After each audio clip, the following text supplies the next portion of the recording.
Many communities across the Tennessee Valley have been devastated by the storms that hit Sunday. Channel 3's Claudia Coco joins us live now from the Cross home. She spoke with a family a little earlier today about what they're facing. Claudia?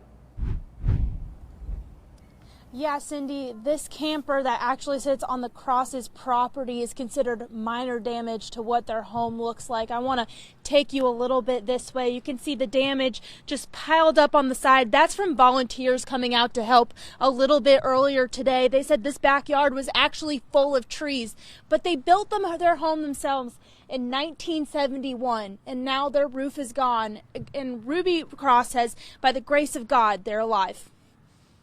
Ruby Cross, her son Kenneth, and husband JL were sitting at the kitchen table playing cards when the tornado hit. They had seconds to take cover. He was hanging on the door frame of the kitchen because they was lifting him up. She was hanging on to the zinc, and my other daughter and I was in the bathroom praying. She says if they had been in bed, this may have ended differently. But if we had been in there, because everything's roof and all was gone, we wouldn't have been here. Praise God. Their home was one out of 157 buildings that were impacted. Cleveland Mayor Kevin Brooks says it's devastating. My wife asked me last night, what does it look like? And I said, splinters. That's all that's left of some of these structures. Mayor Brooks says on top of volunteers, they need donations, including canned food, blankets, and cleaning supplies. But he says just like they did in 2011, they will rebuild.